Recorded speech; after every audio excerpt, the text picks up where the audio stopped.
ఉరీ, పుల్వామాలో జరిగిన దాడుల కంటే జమ్మూ కశ్మీర్లోని పహల్గాంలో తాజాగా జరిగిన ఉగ్రదాడి అత్యంత ఘోరమైనది. పహల్గాంలో మీ మతమేంటని అడిగిన తర్వాతే ఉగ్రవాదులు అమాయక ప్రజలను విచక్షణారహితంగా చంపారు. అందుకే ఇది గతంలో జరిగిన ఉరీ, పుల్వామా ఉగ్రదాడుల కంటే దారుణమైంది. ఈ దాడిని మేము ఖండిస్తున్నాం. ఇది ఖచ్చితంగా నిఘా వ్యవస్థ వైఫల్యమే. ఈ ప్రభుత్వం ఉగ్రవాదులకు తగిన గుణపాఠం చెప్పి బాధిత కుటుంబాలకు న్యాయం జరిగేలా చూస్తుందని ఆశిస్తున్నాం. హైదరాబాద్ ఎంపీ, ఎంఐఎం అధినేత అసదుద్దీన్ ఓవైసీ చేసిన వ్యాఖ్యలివి. ఇప్పుడు కొన్ని సోషల్ మీడియా పోస్టులను చూద్దాం. అనంతనాగుకు చెందిన సయ్యద్ హుస్సేన్ను కూడా ప్యాంటు విప్పి చెక్ చేసే చంపారా? ఉగ్రవాదానికి మతం లేదు, తన పరా తేడా కూడా లేదు. ఇది పూర్తిగా కేంద్ర ప్రభుత్వం వైఫల్యం. ఇప్పటికైనా మత బుద్ధితో మాట్లాడటం మానేయండి. మృతుల్లో అనేక మంది హిందువులు, 2 క్రైస్తవానికి చెందిన విదేశీయులు ఉన్నారు. ఒక ముస్లిమూ ఉన్నాడు. నీతి తప్పిన పత్రికలు, పనికిరాని వెధవలు రాసే రాతల్ని మీ మతబుద్ధికి మేతగా వాడకండి. ఇక్కడ మీరొకటి గమనించారా? మతం కోణంలోనే ఉగ్రవాదులు ఈ ఘోరానికి ఒడిగట్టారని ముస్లింలకు ప్రతినిధిగా చెప్పుకునే అసదుద్దీన్ ఓవైసీ చెప్పారు. కాని సోషల్ మీడియాలో కొంతమంది మాత్రం ఉగ్రవాదానికి మతం లేదు, మతబుద్ధితో మాట్లాడకండి అని ఉపన్యాసాలు దంచుతున్నారు. ప్రత్యక్ష సాక్షులు కళ్ల ముందే కుటుంబ సభ్యుల్ని కోల్పోయిన వారు మా మతం అడిగి మరీ తుపాకీతో కాల్చేశారని గుండె లవసేలా రోదిస్తూ చెబుతుంటే, అబ్బే ఉగ్రవాదానికి మతం లేదు అని కొంతమంది సన్నాయి నొక్కులు నొక్కుతున్నారు. ఉగ్రవాదులే వచ్చి మేము మతం ఆధారంగానే టార్గెట్ చేసి ప్రాణాలు తీశామని చెప్పినా పిచ్చి మొహల్లారా, మీకు తెలీదు, ఊరుకోండి. ఉగ్రవాదానికి మతం ఉండదు అని వాళ్లకు లెక్చర్లిస్తారేమో. చివరికి దేవుడే దిగివచ్చి ఇది మతం కోణంలో జరిగిన మారణకాండ అని చెప్పినా కూడా నువ్వు కూడా మతబుద్ధితోనే మాట్లాడుతున్నావని దేవుడిని కూడా నిందిస్తారేమో. చనిపోయిన వారిలో ఒక ముస్లిం వ్యక్తి ఉన్నాడు కాబట్టి ఇది మత కోణంలో జరిగిన మారణకాండ కాదని కొందరు వాదిస్తున్నారు. కాని చనిపోయిన ఆ ముస్లిం ప్రత్యేక పరిస్థితుల్లో వీరోచితంగా పోరాడి తనువు చాలించారని తాజాగా బయటకు వచ్చింది. ఉగ్రవాదుల దాడిలో మొత్తం 28 మంది మరణించారు. వీరిలో 2 విదేశీ క్రైస్తవులు కాగా 25 మంది దేశంలోని వివిధ ప్రాంతాలకు చెందినవారు. వీరంతా హిందూ, క్రిస్టియన్ మతాలకు చెందినవారు. కాని ఉగ్రదాడిలో చనిపోయిన ఒకే ఒక్క ముస్లిం సయ్యద్ ఆదిల్ హుస్సేన్ షా. పహల్గాంకు నుంచి సముద్రమట్టానికి సుమారు 3000 అడుగుల ఎత్తులో ఉన్న టులియన్ సరస్సుకు వెళ్లాలంటే నడక, గుర్రపుస్వారీ తప్ప వేరే మార్గం లేదు. ఆ మధ్యలోనే టూరిస్టు స్పాట్ అయిన బైసారన్ లోయ ఉంటుంది. ఈ క్రమంలోనే ఆదిల్ హుస్సేన్ వాహనాలు పార్కింగ్ చేసిన చోటు నుంచి పర్యాటకులను గుర్రంపై బైసారన్కు తీసుకెళ్తుంటాడు. ఇదే అతనికి జీవనోపాధి. భార్య, పిల్లలు, తల్లిదండ్రులను అతనే పోషిస్తున్నాడు. ఇందులో భాగంగానే ఏప్రిల్ 22వ తేదీన మంగళవారం కూడా పర్యాటకులను గుర్రంపై బైసారాన్ పచ్చిక బయళ్ల ప్రాంతానికి తీసుకెళ్లాడు. అక్కడి క్యాంపుల్లోని పర్యాటకులు ప్రకృతిని ఆస్వాదిస్తున్నప్పుడే ఉగ్రవాదులు కాల్పులకు తెగబడ్డారు. ఈ క్రమంలో అందరూ ప్రాణభయంతో పరుగులు తీశారు. కాని ఒకే ఒక్క వ్యక్తి మాత్రం ముష్కరులను అడ్డుకునే ప్రయత్నం చేశాడు. అతడే సయ్యద్ ఆదిల్ హుస్సేన్ షా.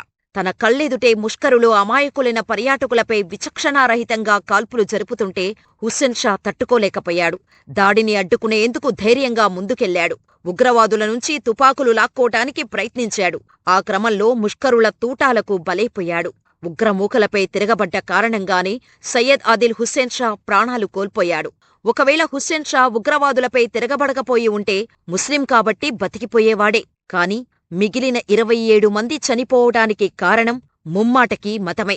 ఉగ్రవాదులు కేవలం మతం కోణంలోనే అందరినీ టార్గెట్ చేశారు. దీనికి సంబంధించి ఇదివరకు పోస్ట్ చేసిన వీడియోలో కొంతమంది బాధితులు చెప్పిన వివరాలు పొందుపరిచాం.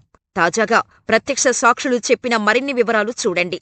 పహల్గాంలో ఉగ్రదాడి జరిగిన సమయంలో అస్సాం యూనివర్సిటీలో బెంగాలీ బోధించే ప్రొఫెసర్ దేబాశీష్ భట్టాచార్య కూడా తన కుటుంబ సభ్యులతో పాటు అక్కడే ఉన్నారు. ఓ మీడియా సంస్థతో ఆయన మాట్లాడుతూ ఉగ్రదాడి వివరాలను వెల్లడించారు. నేను, మా కుటుంబ సభ్యులం కలిసి బైసరన్ అందాలను వీక్షిస్తున్నాం. పర్యాటకులు గుంపులు గుంపులుగా ఉన్నారు. తొలుత తుపాకీ పేలిన శబ్దాలు వస్తే అటవీశాఖ అధికారుల చర్య అనుకున్నాం. కాసేపటికి ఓ సాయుధుడు ముసుగు ధరించి మాకు కొంత దూరంలో ఉన్న జంటతో మాట్లాడుతూ కనిపించాడు. అప్పటికి అతడిని అటవీశాఖ అధికారిగానే భావించాం. కాని అతను హఠాత్తుగా అక్కడున్న యువకుడిని కాల్చి చంపాడు. దీంతో మేమంతా ఓ చెట్టు వద్ద నేలపై పడుకున్నాం. దుండగుడు మా వద్దకు వచ్చాడు. మగవారిని వరుసగా నిలబెట్టారు. ఇస్లాంలో మౌలిక విశ్వాసానికి ప్రతీకైన కల్మా చదవమన్నారు. కల్మా చదవకపోవటంతో ఒక ఉగ్రవాది నా పక్కనే వ్యక్తిని కాల్చి పడేశాడు. నా వైపు తిరిగి నువ్వేం చేస్తావని అడిగాడు. నేనేమీ బదులివ్వలేదు. ఇంతలో నా చుట్టూ ఉన్నవాళ్లు నేలపై మోకాళ్ల మీద కూర్చొని కల్మా చదవటం మొదలుపెట్టారు. నేను కూడా వారిని అనుసరిస్తూ బిగ్గరగా కల్మా చదవటం మొదలుపెట్టాను.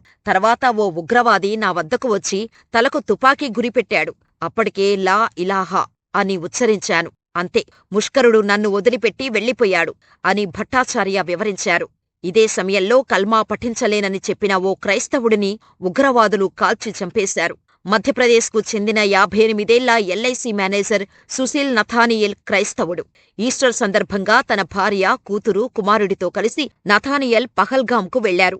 ఓ ఉగ్రవాది కల్మాను పఠించమని నథానియేల్ను అడిగారు. తనకు రాదని, పఠించలేనని చెప్పటంతో నథానియేల్ తలపై కాల్చి చంపారు. తన తండ్రిని ఆ పరిస్థితుల్లో చూసి ఆయన వైపు పరుగు తీసిన నథానియేల్ కూతురు ఆకాంక్ష కాలుపై కాల్చారు. దీంతో ప్రస్తుతం ఆమె జమ్మూ కశ్మీర్లోని ఓ ఆస్పత్రిలో చికిత్స పొందుతున్నారు. మరోవైపు నిండు 100 జీవితాన్ని సంతోషంగా గడిపేందుకు కోటి ఆశలతో ఒక్కటైన 2 జంటలు ఒకరికొకరు తోడుగా ప్రకృతి అందాలను వీక్షిస్తూ మైమరిచిపోయిన సమయంలో ముష్కర మూకలు వారిని విడదీశాయి. ఉగ్రవాదుల మారణకాండలో ఇటీవలే పెళ్లైన 2 యువకులు కన్నుమూశారు. వారిలో ఒకరు నావికాదళంలో లెఫ్టినెంట్గా పనిచేస్తున్న 26 వినయ్ నర్వాల్ కాగా, మరొకరు 30 వ్యాపారవేత్త అయిన శుభం ద్వివేది. హర్యానా రాష్ట్రంలోని కర్నాల్ ప్రాంతానికి చెందిన వినయ్ నర్వాలకు ఈ నెల 16వ తేదీన హిమాన్షితో వివాహం జరిగింది.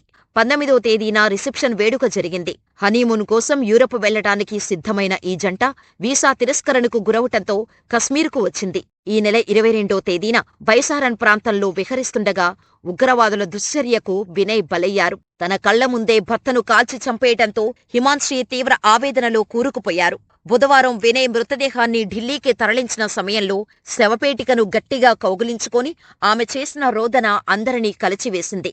ఇక ఉత్తరప్రదేశ్లోని కాన్పూర్కు చెందిన శుభం ద్వివేదికి ఈ ఏడాది ఫిబ్రవరి 12న ఆసాన్యతో వివాహం జరిగింది. హనీమూన్ కోసం తమ తొలి ట్రిప్పుగా వారు జమ్మూ కశ్మీర్కు వచ్చారు. సరదాగా గుర్రాలు ఎక్కి బైసారన్ ప్రాంతానికి చేరుకున్నారు. అప్పుడే గుర్రాలపై కొండపైకి చేరుకున్నాం. ఓ వ్యక్తి మా వద్దకు వచ్చి, మీరు హిందువా, ముస్లిమా అని అడిగాడు. అతను జోక్ చేస్తున్నాడని అనుకుని నవ్వేశాం. కాని అతను మళ్లీ మీరు ముస్లిమా, హిందువా అని అడిగాడు. మేం ముస్లింలు కాదని చెప్పగానే గంతీసి శుభమును తలపై కాల్చేశాడు అని అసాన్య కన్నీటి పర్యంతమైంది. ఆ ముష్కరులు నన్ను కూడా కాల్చేసి ఉంటే బాగుండేది అని అసాన్య వాపోయారు. ఇక ఉగ్రదాడిలో మరణించిన పర్యాటకుల్లో బెంగళూరు నివాసి 41 భరత్ భూషణ్ కూడా ఒకరు. మాజీ సాఫ్ట్వేర్ ఉద్యోగి అయిన భరత్ బెంగళూరులోని మతికైరే ప్రాంతంలో ఉన్న తన కుటుంబానికి చెందిన డయాగ్నోస్టిక్ సెంటర్ను చూసుకునేందుకు ఇటీవలే ఉద్యోగానికి రాజీనామా చేశారు. ఏప్రిల్ 18న తన భార్య సుజాత, 3 ఏళ్ల కుమారుడితో కలిసి భరత్ కశ్మీర్ వెళ్లాడు.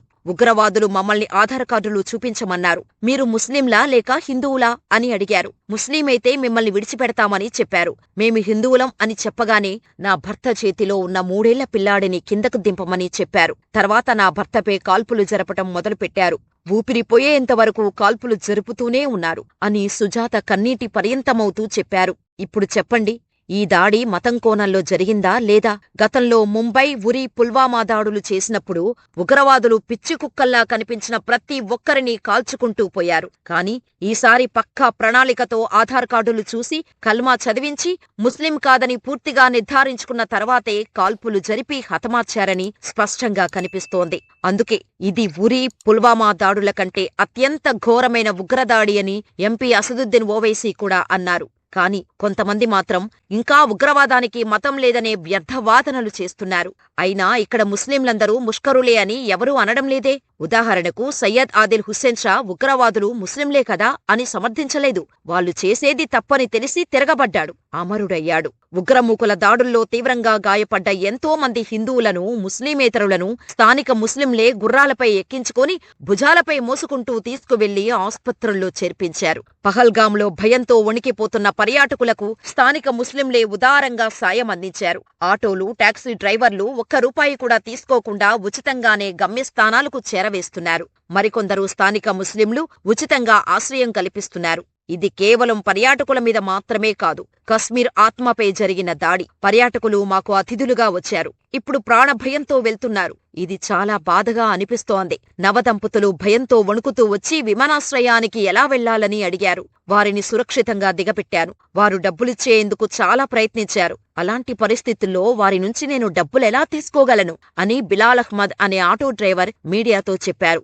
శ్రీనగర్కు చెందిన ఒక డాక్టర్ తన ఇంటిని హోటల్గా మార్చి పర్యాటకులకు ఉచితంగా వసతి కల్పించారు. ఇక పహల్గాంలో జరిగిన ఉగ్రవాద దాడిపై కశ్మీర్లో తీవ్ర ఆగ్రహావేశాలు వ్యక్తం చేశారు. కశ్మీర్ లోయలో బుధవారం స్వచ్ఛందంగా పూర్తి బంద్ పాటించారు. గత 35 సంవత్సరాల్లో ఉగ్రవాద దాడిపై బహిరంగ నిరసన చేపట్టడం ఇదే మొట్టమొదటిసారి.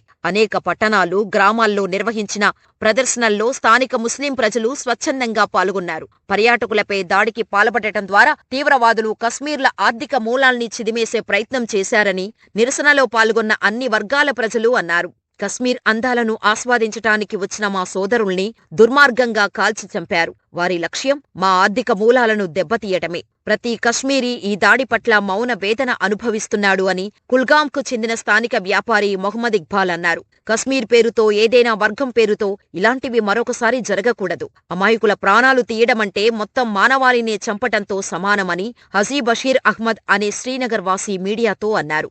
ఉగ్రవాద నిర్మూలనకు ప్రభుత్వం ఏ చర్య తీసుకున్నా తాము మద్దతు ఇస్తామన్నారు. ఇక ఉగ్రవాదులు అమాయక పర్యాటకుల ప్రాణాలు బలికొనటంపై పీపుల్స్ డెమోక్రటిక్ పార్టీ అధ్యక్షురాలు మెహబూబా ముఫ్తీ దేశ ప్రజానీకానికి క్షమాపణ కోరారు. ఈ దాడిపై కశ్మీరులుగా సిగ్గుపడుతున్నామని, తమ కుటుంబ సభ్యుల్ని కోల్పోయిన వారి పట్ల కశ్మీరులు సానుభూతి కలిగి ఉన్నారని ఆమె అన్నారు. మా గుండెల్లో బాధ నిండింది. ప్రజల మనసులు విరిగిపోయాయి. కుటుంబ సభ్యుల్ని పోగొట్టుకున్న వారి వేదనను మేము పంచుకుంటున్నాం అని మెహబూబా ముఫ్తీ అన్నారు. వెన్నుముకలేని ఉగ్రవాదుల క్రూర చర్యను తీవ్రంగా ఖండిస్తున్నామని పలువురు ముస్లిం ప్రముఖులతో కూడిన పౌర సమాజ బృందం ఓ ప్రకటన విడుదల చేసింది. ఇందులో ఎన్నికల కమిషన్ మాజీ ప్రధాన అధికారి ఎస్వై ఖురేషీ, ఢిల్లీ మాజీ లెఫ్టినెంట్ గవర్నర్ నజీబ్ జింగ్, అలీగఢ్ ముస్లిం యూనివర్సిటీ మాజీ వీసీ జమీరుద్దీన్ షా, మాజీ ఎంపీ షాహిద్ సిద్దికీ, పారిశ్రామికవేత్త సయీద్ షెర్వానీ తదితరులు సంతకాలు చేశారు. ముస్లిం సోదరుడు శుక్రవారం నాటి నమాజ్లో పహల్గాం బాధితుల కోసం ప్రార్థించడం ద్వారా దేశంలో 5.5 లక్షలకు పైగా ఉన్న మసీదులు ఉగ్రవాదానికి వ్యతిరేకంగా బలమైన సందేశం పంపాలని ఆల్ ఇండియా ఇమాం ఆర్గనైజేషన్ అధిపతి ఇమాం ఉమర్ అహ్మద్ ఇలియాసీ పిలుపునిచ్చారు. వీళ్లంతా ముస్లింలే, కానీ మతమంటే విద్వేషం కాదు, మానవత్వం కూడా అని నమ్మిన ముస్లింలు. మతానికి ఉగ్రవాదంతో సంబంధం లేకపోవచ్చు, కానీ ఉగ్రవాదానికి మాత్రం మతం ఒక్కటే మూలం. మతాన్ని నరాన తలకెక్కించుకొని ఇతర మతస్థులపై విద్వేషంతో రగిలిపోతూ మతరాజ్య స్థాపన కోసం మారణహోమం సృష్టించడమే ఉగ్రవాదం. గతంలో పిచ్చి కుక్కల్లా కనిపించిన ప్రతి ఒక్కరిని కాల్చుకుంటూ పోయే ఉగ్రవాదులు ఈసారి ఒక్కొక్కరి మతం అడిగి మరీ హిందూ, క్రిస్టియన్లను పొట్టన పెట్టుకున్నారంటే ఇది ఉగ్రవాదానికి మరో క్రూరమైన వికృత రూపంగా చూడాల్సి ఉంటుంది. ఉగ్రవాదులు ఈసారి కొత్తగా మతాన్ని అడిగి మరీ ఎందుకు చంపారు? ముష్కరులు చుట్టాల మాదిరిగా అంతసేపు అక్కడ మారణహోమం సృష్టిస్తుంటే భద్రతా దళాలు ఏం చేస్తున్నాయి? కశ్మీర్ వంటి సున్నితమైన ప్రాంతంలోకి 7 ఉగ్రవాదులు యథేచ్ఛగా చొరబడితే ఇంటెలిజెన్స్ విభాగం ఏం చేస్తోంది అనే ప్రశ్నలు వేస్తే అర్థమైంది. సమాధానాలు చెప్పాల్సిన బాధ్యత ప్రభుత్వాల మీద ఉంది. కానీ పరిస్థితి ఇంత స్పష్టంగా కనిపిస్తున్నా ఉగ్రవాదానికి మతం లేదు. ఉగ్రవాదులకు అన్ని మతాల వారు సమానమే. ప్రపంచంలో సమానత్వం పాటించే ఏకైక వాదం ఉగ్రవాదమని ఇప్పటికీ చెబుతున్నారంటే దానంత హిపోక్రసీ మరొకటి ఉండదు. హిందువులు, క్రైస్తవులు, ఇతర మతస్థులపై పగబట్టినట్టు ఉగ్రవాదులు సాగించిన ఈ మారణకాండపై మీరేమంటారు? ఉగ్రవాదానికి మతం ఉండదనే కొంతమంది వాదనలపై మీ అభిప్రాయాలను మాకు కామెంట్ రూపంలో తెలియచేయండి. ఇలాంటి మరిన్ని వీడియోల కోసం మన ఛానల్ని సబ్స్క్రైబ్ చేసుకుని ఈ వీడియో మరింత మందికి చేరేలా లైక్ చేసి షేర్ చేయండి.